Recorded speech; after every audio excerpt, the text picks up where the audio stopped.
My parents kicked me out of the house for trying to submit my college applications, so I made a song about them and submitted it as my audition. They got so angry I had to get a restraining order against them, but not even that stopped them, so I had to resort to extremes. I always knew that my parents never loved, but only last week, while I was recording my auditions for music college, did I fully realize just how bad it was. My day was going like usual. Mom forgot to make breakfast, but only for me, and Dad borrowed $50 out of my account for drinks with friends, but then they actually did something for me, except it wasn't for me, it was to me. They destroyed my guitar. Literally in the middle of me recording my college application, my dad grabbed my guitar off me and just started smashing it on the ground over and over. His reason? My younger sister Laurietta. She's their golden child and has been since the day she was born. My parents have always had this obsession with difficult kids, so when they found out she had autism, they fell in love with her and forgot about me. Add on to that the fact that she's a gymnast like my mom was, whilst I'm into music, something my parents call me gay for, and you can see why my sister grew up with a superiority complex. After smashing my guitar, my dad told me I wasn't allowed to play guitar anymore, because my sister's autism means she can't handle loud noises. Now that would be understandable, had I not paid $750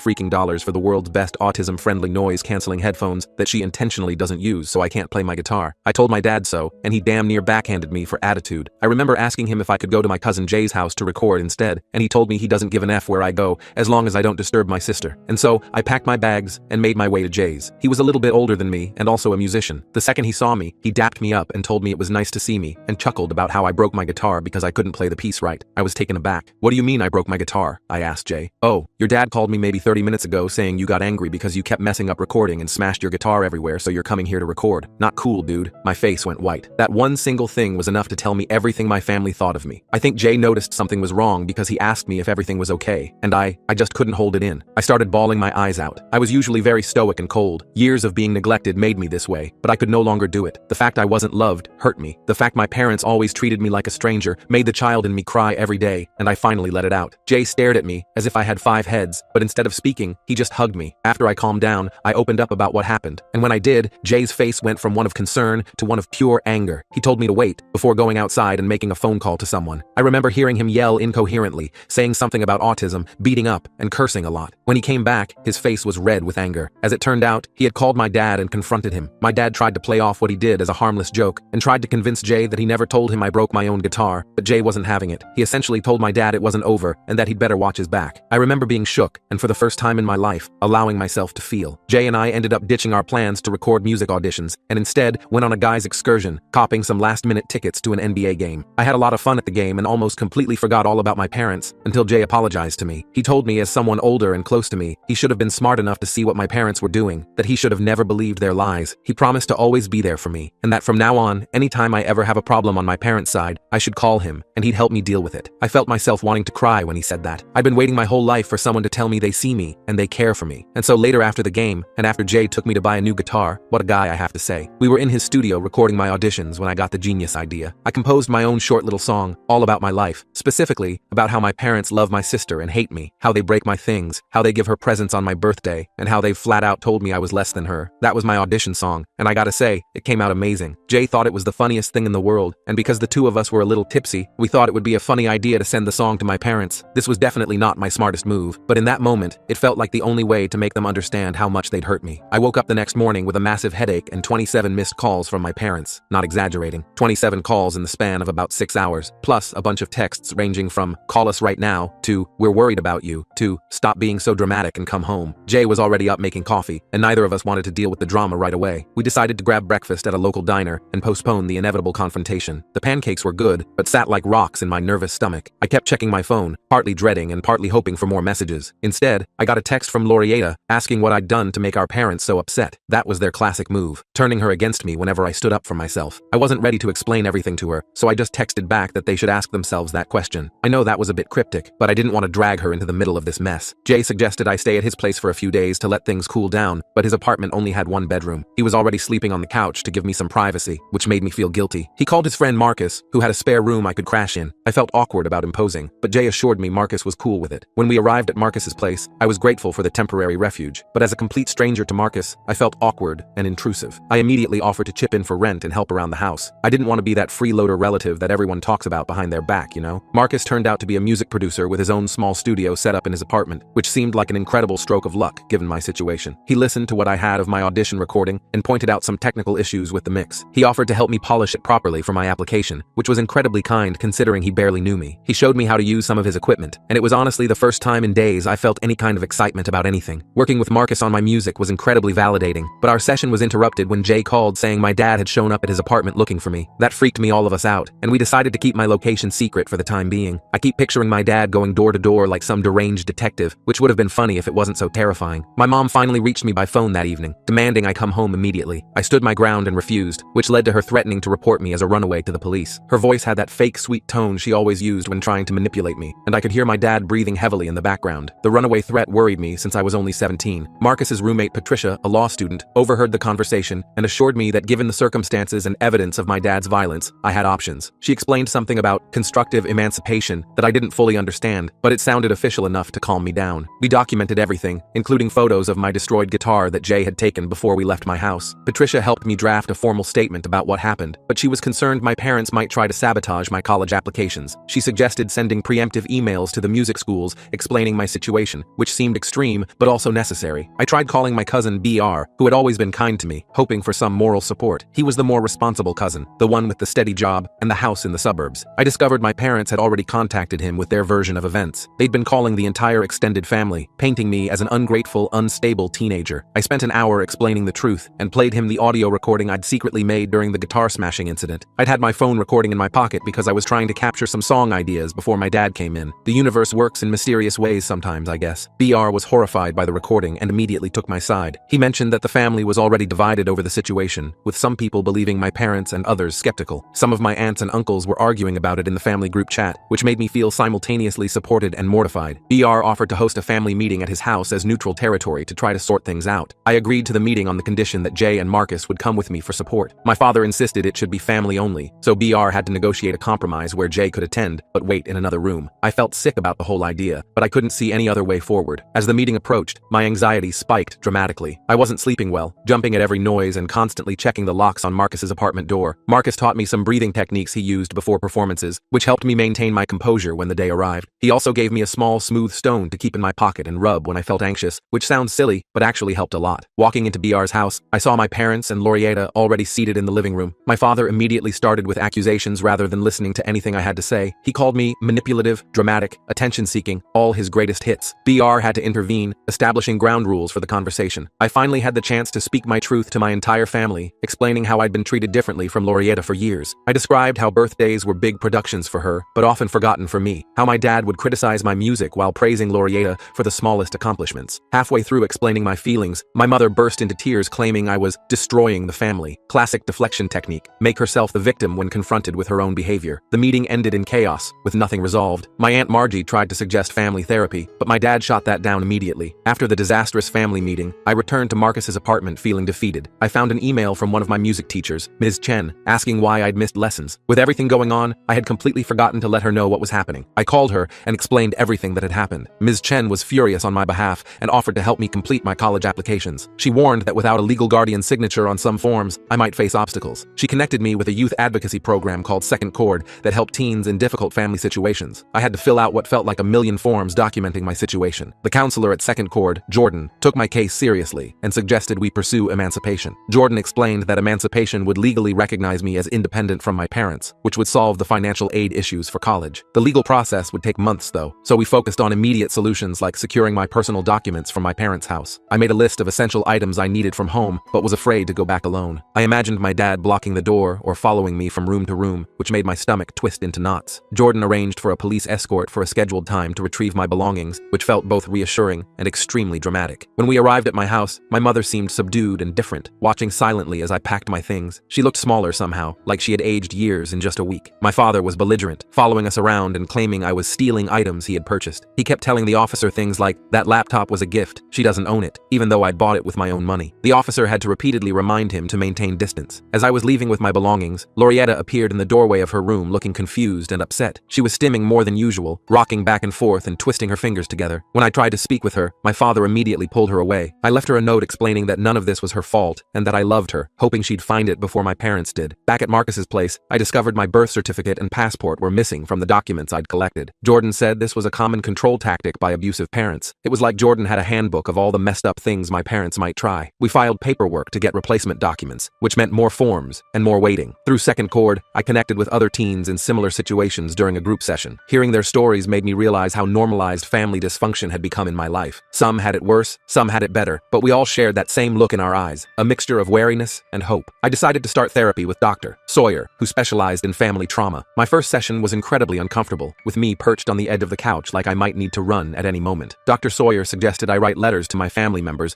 expressing my feelings without necessarily sending them. This exercise seemed pointless at first, but as I kept writing, all these feelings I didn't even know I had started pouring out. During this exercise, I realized I had complicated feelings of resentment toward Laurieta. I had to confront my misplaced anger and recognize she was also a victim of our parents' dysfunction. It wasn't her fault that our parents treated her differently, and my anger should be directed at them, not her. This realization hit me hard, making me question how much of my relationship with my sister had been shaped by our parents' manipulation. My phone buzzed with a text message from an unknown number, which turned out to be Laurieta using a friend's phone. She said she missed me and didn't understand why I was being so dramatic about everything. She seemed to be repeating our parents' narrative about me being dramatic. I felt a surge of frustration, but tried to stay calm as I responded. I sent her a video clip of the guitar smashing incident as proof. I knew it might upset her, but I needed her to understand that I wasn't just making this up. After seeing the video, Laurieta texted back expressing shock and asking more questions. She seemed genuinely surprised by my dad's behavior, which made me wonder what version of events they'd told her. I wasn't sure if I could trust her completely. What if she was just gathering information to report back to our parents? I agreed to meet her at a public library where we could talk privately. I chose a spot near the reference desk where staff could see us, just in case my parents tried anything. At the library, Laurieta admitted that our parents had always told her I was jealous of her. They'd apparently been feeding her this narrative for years, telling her that my attitude problems stemmed from resentment of her autism. Seeing the video made her question everything she'd been told. She promised to pay more attention to how our parents spoke about me when I wasn't around. Laurieta revealed that Mom had been crying a lot since I left. Dad kept insisting they needed to present a united front against my manipulation. Their marriage was showing signs of strain for the first time that I could remember. Cracks were beginning to form in their relationship. Before we parted, Laurieta hugged me for the first time in years. It was awkward, but also weirdly healing. Our dad called repeatedly during our meeting, demanding to know where she was. She had to leave quickly, promising to stay in touch secretly. I watched her walk away and felt simultaneously protective and sad about the position she was in. The conversation with Laurieta gave me hope for reconciliation with at least part of my family. I received a formal email from my dad threatening legal action if I didn't return home. The email was full of legal jargon that he'd obviously copied from some website. It mentioned parental rights and legal custody and other terms that sent my anxiety through the roof. Jordan and the Second Chord legal team had to get involved. Jordan arranged for me to meet with Marge, a pro bono attorney who specialized in youth rights. She explained that my options were limited without evidence of physical abuse. The guitar incident counted as destruction of property, but not as direct abuse toward me. We focused on building a case around emotional abuse and the guitar incident. We filed for a temporary restraining order against my father based on the guitar incident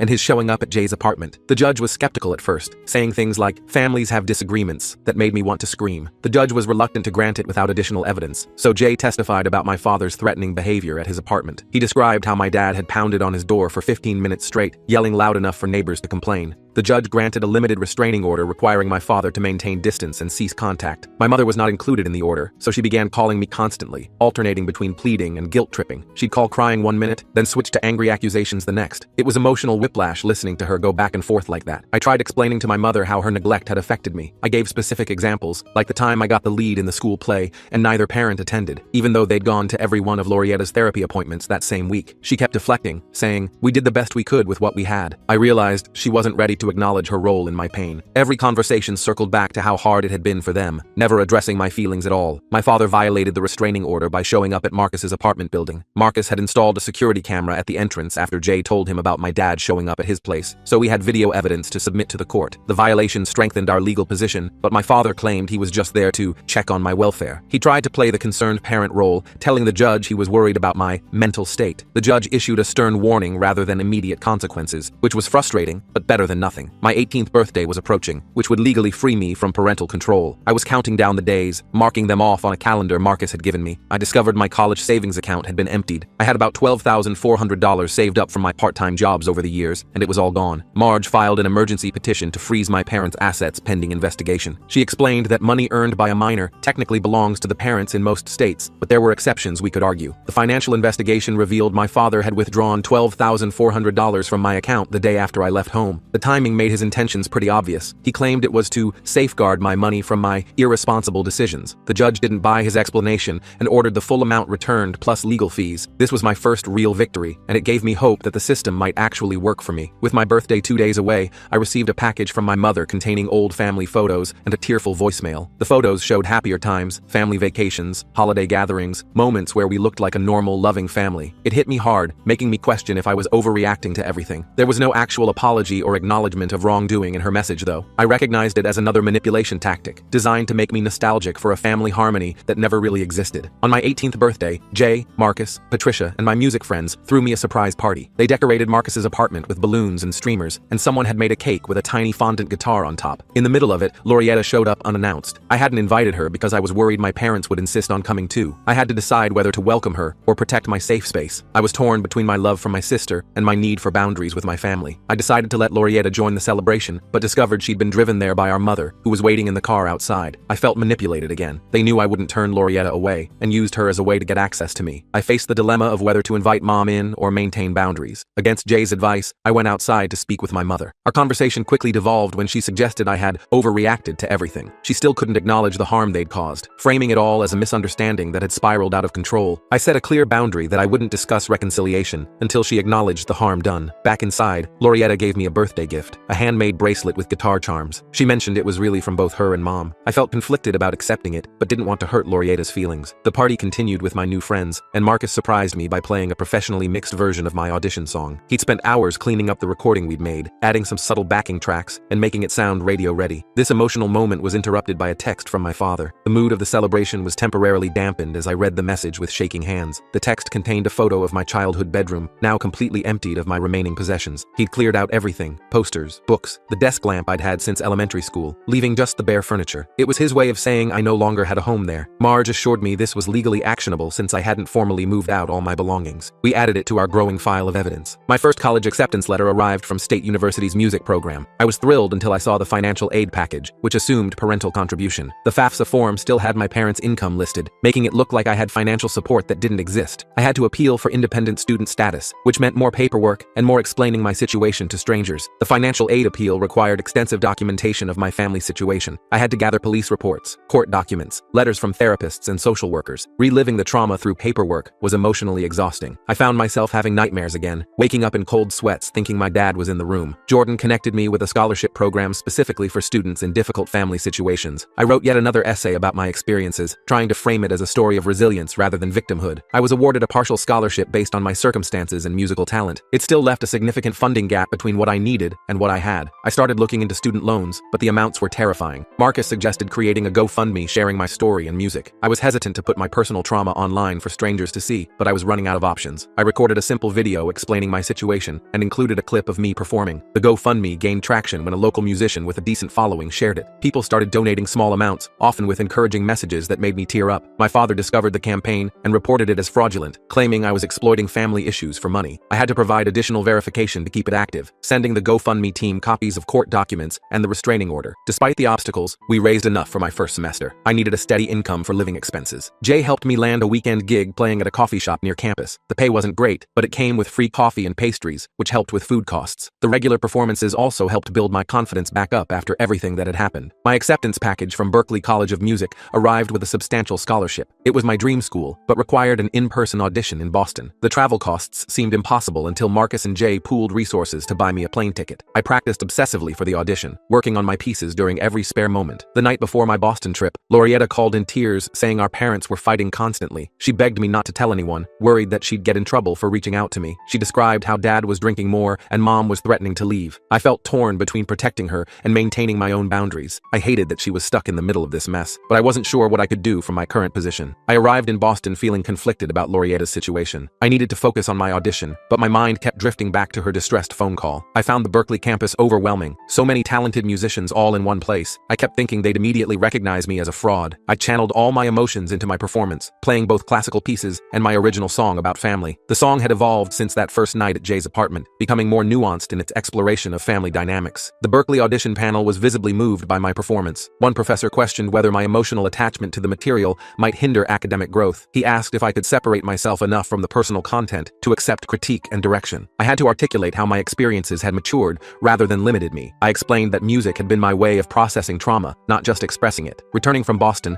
I learned that my mother had called Marcus's apartment repeatedly. She had sounded different, apologetic, and worried rather than demanding. Marcus said she seemed genuinely concerned about me, not just trying to control the situation. I cautiously agreed to meet her at a public cafe, choosing a busy time of day in case things went badly. At the cafe, my mother admitted she'd been seeing a therapist and recognized patterns of favoritism. She acknowledged that she and my father had always treated Lorietta and me differently, though she framed it as trying to meet our different needs. She still defended my father's actions as misguided love. She said he'd been under stress at work and hadn't meant to destroy something so important to me. I maintained firm boundaries while acknowledging her small steps toward understanding. I wasn't ready to forgive everything, but I appreciated her effort to see my perspective. Mom revealed that Lorietta had been having increased meltdowns since I left. Instead of blaming me as before, she acknowledged they'd mishandled both our needs. A tiny bridge of understanding began to form between us. She asked if I would consider family therapy with all four of us. I wasn't ready to be in the same room as my father. The thought of sitting across from him, vulnerable in a therapy session, made my stomach churn. I suggested starting with just her, me, and Lorietta. She seemed disappointed but agreed to my terms. My father discovered our meeting and sent a barrage of angry texts to Mom. Instead of capitulating as usual, she stood her ground. This became the first time she'd ever chosen my well-being over his demands. I was shocked to see her standing up to him, even in this small way. It gave me hope that maybe things could actually change. The acceptance letter from Berkeley arrived with their best scholarship offer. It required a decision within 2 weeks. I had to weigh staying closer to this evolving family situation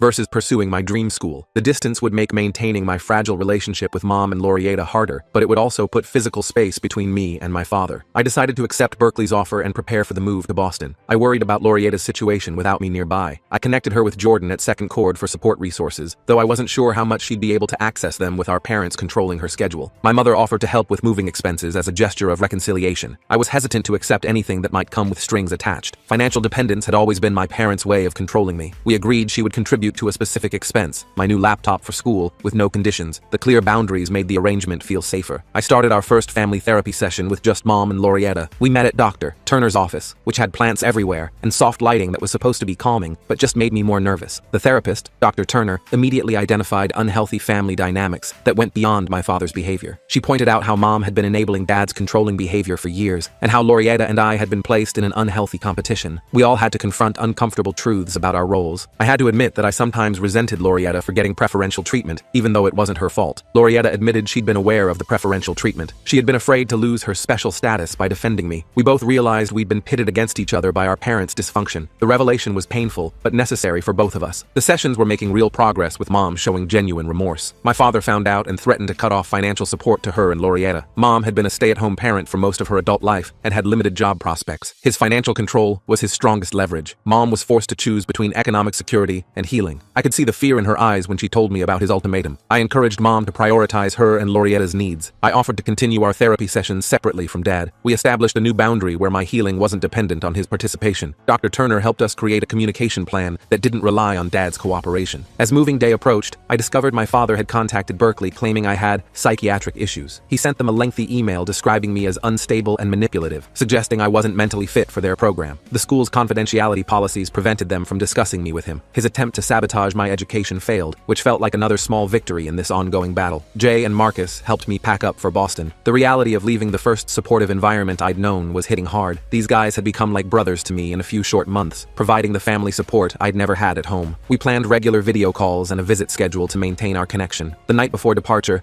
my mother came by with a gift, my grandfather's vintage record collection that I'd always loved. She explained that Dad didn't know she was giving it to me. The Beatles, Pink Floyd, Fleetwood Mac, all these classic albums I'd grown up listening to secretly in the basement. I realized she was still caught between loyalty to him and doing right by me. Her small act of rebellion gave me hope that she was finding her own strength. At the airport, I was surprised to see Lorietta had come to say goodbye. She revealed Dad thought she was at a therapy appointment. Our farewell had to be quick and secretive, which put a damper on what should have been a straightforward goodbye. We hugged awkwardly, both aware of the timer counting down until she needed to be back home. Arriving in Boston, I felt both exhilarated by the freedom and overwhelmed by the responsibility. No one was telling me what to do anymore, but that also meant no safety net if I messed up. My roommate Elijah was welcoming and understood my family situation without making me feel pitied. He had his own complicated family story and recognized the look of someone starting fresh. I found an immediate ally in my new home. During orientation week, I struggled with anxiety about making friends and measuring up musically. Everyone seemed so talented and confident, while I felt like an imposter waiting to be discovered. I joined an impromptu jam session where I played my song about family rejection. I was terrified to be so vulnerable with strangers, but it felt important to be authentic from the start. I connected with other students who resonated with my experiences. Several approached approached me after to share their own family struggles, and suddenly, I didn't feel so alone. My first phone call with Mom after moving revealed my father had discovered the missing record collection. Instead of backing down, she had finally confronted him about his treatment of me. Their marriage was now in serious jeopardy. She sounded both frightened and liberated, like she was finally seeing their relationship clearly for the first time. Mom asked my advice about what to do about their marriage. I felt uncomfortable with the role reversal. Suddenly, I was the one giving her emotional support. I realized I couldn't be her therapist or marriage counselor. I gently referred her back to Dr. Turner while maintaining supportive boundaries. I explained that I couldn't help her make decisions about her marriage while still processing my own feelings about Dad. My first performance at Berkeley's open mic night was a success. I played my family song plus a new composition I'd been working on about finding chosen family. A video posted online reached my father. He left public comments attempting to undermine my achievement with personal attacks. He created accounts on multiple platforms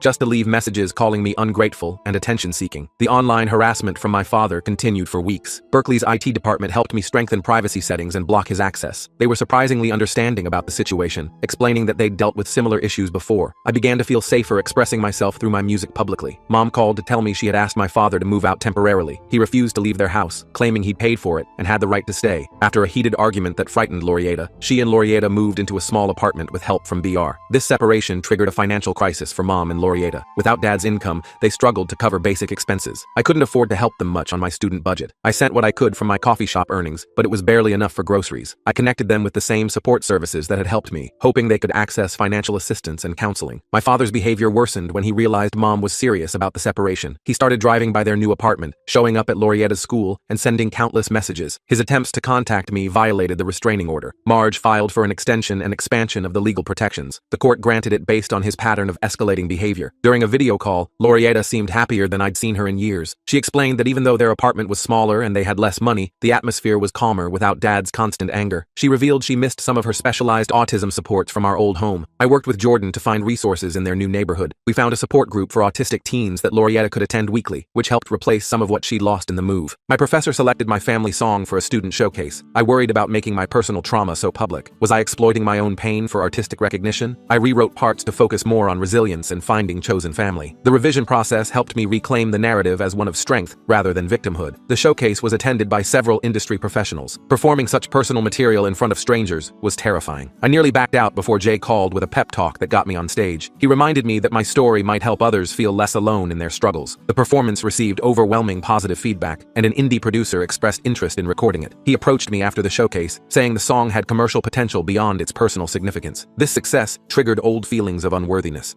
I had an emotional breakdown after the show, hiding in a bathroom stall and hyperventilating. Elijah found me and sat outside the stall, talking calmly until I could breathe normally again. My breakdown led to an important session with Dr. Sawyer about imposter syndrome. We explored how years of being told my needs and accomplishments didn't matter had created deep insecurity about my talents. Recognizing the pattern didn't immediately fix the feeling. The critical voice in my head, which sounded suspiciously like my father, still appeared regularly. I started keeping a daily journal of positive affirmations and achievements. Dr. Sawyer suggested recording my negative thoughts and examining them objectively, which helped me recognize when I was being unnecessarily harsh with myself. Mom called with news that my father had been served divorce papers. He was contesting everything and making threats. He refused mediation and demanded a full trial, seemingly intent on dragging out the process to punish her. She had to get a separate restraining order for herself and Laurietta. The court date for Mom's restraining order coincided with my midterms. Missing these important exams would jeopardize my scholarship. I was torn between supporting her and protecting my academic future. I recorded a video statement for the court instead of appearing in person. I detailed my father's patterns of control and intimidation, providing specific examples from throughout my childhood. The judge granted Mom's restraining order based partly on my testimony. The protection gave Mom the security to proceed with the divorce without fear of direct confrontation. My father's lawyer subpoenaed my therapy records, claiming my allegations were fabricated. Dr. Sawyer had to fight to protect my confidentiality, filing motions to quash the subpoena. The legal battling added another layer of stress to an already difficult situation. The stress of the legal battle affected my studies and performances. I started missing assignments and showing up late to rehearsals. My professors noticed the change and offered accommodations. I was embarrassed to need special treatment, but grateful for their understanding. I was able to complete my midterms with extensions, maintaining my academic standing despite everything. During this difficult time, I received an unexpected email from Scott, my father's brother whom I barely knew. He expressed concern about my father's behavior and apologized for not intervening sooner. He had been estranged from my father for years, but had heard about the situation through family gossip. I gained another unexpected ally. Scott revealed that my father had exhibited similar controlling behaviors throughout his life. The family had always enabled him, making excuses for his outbursts outbursts and manipulation. Scott offered to testify about the pattern in the divorce proceedings, providing important historical context for the court. With Scott's testimony and mounting evidence, my father finally realized he might lose the divorce case. Instead of reflecting on his actions, he attempted to paint himself as the victim of a family conspiracy. His lawyer suggested a settlement offer to avoid court and further exposure of his behavior. The settlement terms included joint counseling with me as a condition. He was trying to use Mom's financial vulnerability to force reconciliation. I refused to be used as a bargaining chip. My relationship with him wasn't something to be negotiated as part of their divorce. Mom rejected the offer and prepared for trial, though the financial strain was taking a serious toll. As the trial date approached, my father's facade began to crack publicly. At a pre-trial hearing, he lost his temper with the judge, revealing the anger he usually kept hidden from outsiders. Rather than take responsibility, he blamed Mom for poisoning Lorietta and me against him. Mutual friends began to see through his manipulation as his behavior became more erratic and desperate. My winter break was approaching, and I wanted to visit Mom and Lorietta. Returning to the same city as my father caused severe anxiety. I had nightmares about running into him at the grocery store or finding him waiting outside Mom's apartment. Jay offered to fly to Boston and travel back with me for protection. His presence would make the trip possible when I might otherwise have canceled. The indie producer contacted me about recording my song professionally. He wanted to market it specifically as a story of parental abuse and estrangement. The commercial angle made me uncomfortable. I had to decide whether to commercially benefit from my trauma. After careful consideration and discussions with Dr. Sawyer, I agreed to record the song. I requested that a portion of any proceeds go to Second Chord's youth support programs. The project became about advocacy rather than exploitation. I felt better knowing my pain might help fund resources for others in similar situations. My return home coincided with a major development in the divorce case. Financial records revealed my father had been hiding assets. His deception was discovered through bank transfers related to my emptied college fund. The judge ordered a forensic accounting of all his finances. The financial investigation uncovered years of manipulative money management that had kept Mom financially dependent. This evidence strengthened her position for a favorable settlement. Evidence of financial deception usually results in the court favoring the wronged spouse in asset division. Dad's lawyer advised him to negotiate rather than continue fighting. The forensic accounting revealed enough questionable transactions that he might face additional legal consequences if the case went to trial. Dad requested a meeting with me, claiming he wanted to apologize face to face. After months of harassment and manipulation, this sudden desire for reconciliation seemed suspicious. I suspected this was another manipulation tactic, possibly intended to influence the divorce proceedings. I agreed only to a supervised meeting with Dr. Turner present. In the meeting, my father began with a formulaic apology. He said all the right words, but his body language remained defensive and his tone lacked sincerity. He quickly devolved into justifications and accusations. He blamed work stress, Mom's enabling of my disrespect, and even my music for creating division in the family. Dr. Turner had to repeatedly redirect him to take responsibility for his own actions. I finally had the opportunity to tell my father exactly how his behavior had affected me. I described the anxiety, the constant walking on eggshells, the feeling that I was fundamentally unlovable. Expressing these feelings to him directly triggered an intense emotional response. My voice shook, and tears came despite my best efforts to remain composed. Dr. Turner had to end the session when it became unproductive. My father became agitated when confronted with the reality of his behavior and its impact on me. He started raising his voice and making accusations, demonstrating exactly the behavior pattern I was describing. The failed therapy session seemed to be a turning point for Dad, but not in the way I'd hoped. Instead of reflecting on why the session went poorly, he became completely uncooperative in the divorce proceedings. He fired his attorney and began representing himself, filing motions to delay and complicate the process. The judge imposed sanctions for his obstruction, which only fueled his sense of persecution. During my visit, I spent quality time with Lorietta in their new apartment. She showed me her new routine, her school projects, and introduced me to friends she'd made at her support group. I noticed she still struggled with divided loyalties. She missed aspects of her relationship with Dad while recognizing the healthier environment with Mom. We had an honest conversation about how it was okay to love Dad while acknowledging his harmful behavior. I explained that people can do harmful things even when they love you, and it's okay to protect yourself. Mom's transformation continued to impress me as she built an independent life. She'd found a part-time job as an administrative assistant and was taking online courses to update her skills. She admitted feeling guilty about not protecting me sooner. We began our own healing process separate from Dad's journey. I realized that regardless of whether he ever changed, Mom and I could still rebuild our relationship. Before returning to Boston,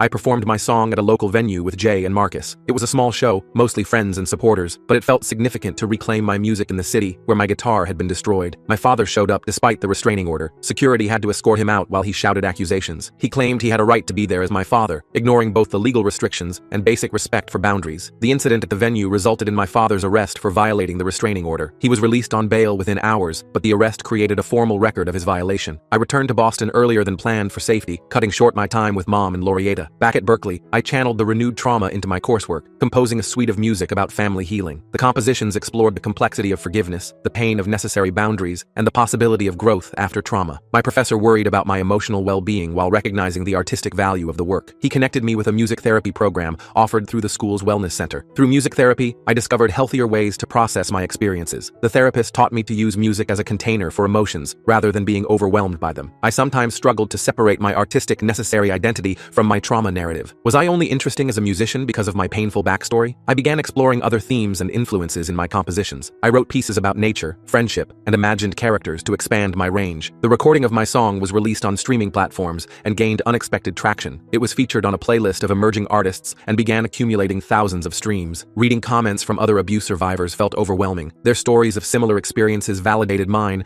but also brought up complex emotions. I limited my social media engagement while appreciating the impact. Mom called with news that the divorce was finally settled. The terms required selling our family home. She received a fair portion of the assets and ongoing support for Laurietta's needs. She faced another transition while trying to maintain stability for Laurietta. The sale of our family home hit me harder than expected. Though I hadn't lived there for months, it represented the end of what I had once believed was a normal childhood. My father, faced with the consequences of losing his family and damaging his reputation, had a public breakdown. He sent rambling emails to extended family members blaming everyone but himself for the situation. Rather than feeling vindicated, I felt an unexpected sense of emptiness. I realized my healing couldn't depend on his suffering. Whether he improved or deteriorated further, my path forward needed to be independent of his journey. As the academic year ended, I earned a prestigious summer internship with a Boston recording studio. The position offered invaluable experience, but was unpaid. I couldn't afford to visit Mom and Laurietta as planned. The financial reality of independence meant making difficult choices between career opportunities and family connections. Mom surprised me by announcing they would visit me in Boston instead. She had saved part of her divorce settlement specifically for this trip. Accommodations in the city were expensive. Jay offered his airline miles to help with their flights. Marcus connected them with a friend who had an Airbnb and gave them a discount. Their visit coincided with a showcase where I was premiering new material about rebuilding and chosen family. The songs reflected my ongoing healing journey without directly referencing the trauma. I worried Laurietta might find the environment overwhelming. The showcase venue would be crowded and loud, potentially triggering sensory issues. We carefully planned sensory breaks and quiet spaces. I packed noise-canceling headphones, fidget toys, and arranged for a quiet room where she could retreat if necessary. The showcase was a success with Mom and Laurietta in the audience. Seeing them cheer for me triggered complicated emotions about the past. I remembered all the recitals and performances they had missed or attended with obvious disinterest. The contrast between then and now was both healing and painful. I broke down during our celebration dinner, finally expressing gratitude for their current support. The tears came unexpectedly over dessert, surprising all of us. During their visit, Mom revealed that my father had been trying to contact her about reconciliation. He had started therapy and claimed to be making changes. She had maintained firm boundaries. He was finally beginning to accept the permanence of their separation. His overtures seemed less about genuine remorse and more about regaining control of the situation. Before Mom and Laurietta returned home, we visited Scott, who had moved to a nearby town. The reunion brought up mixed feelings about family loyalty. I had always been taught that family problems should remain private, making my connection with Scott feel somewhat transgressive. We had an honest conversation about breaking generational patterns. Scott shared insights about our family history that helped explain some of my father's behavior. His own father had been controlling and abusive, creating a model that my father had followed. Understanding the origins didn't excuse the harm. I felt more resolved to create a different future for myself. As my first year at Berkeley came to a close, I reflected on how much had changed. I had arrived broken and defensive, carrying the weight of years of emotional neglect. I recognized the ongoing nature of healing from family trauma. The process wasn't linear, with good days and bad days often coming unpredictably. I committed to continuing therapy while pursuing my music education. I realized that healing would be a lifelong journey, not a destination to reach. My father, now living alone and facing the consequences of his actions, sent a letter that seemed genuinely reflective for the first time. Without the audience of family members or legal proceedings, his words carried a different weight. I wasn't ready to respond, but kept the letter as a sign that change, however small, was possible. Mom had already started building a new life without him. She had enrolled in community college classes and joined a support group for parents of children with autism. When he begged her for another chance, explaining that he finally understood the damage he'd caused to our family, she firmly told him no. Her newfound strength gave me permission to maintain my own boundaries. 1 year later, my life has transformed in ways I never could have imagined when my guitar was shattered that day. I'm thriving at Berkeley, where my original compositions about family trauma and healing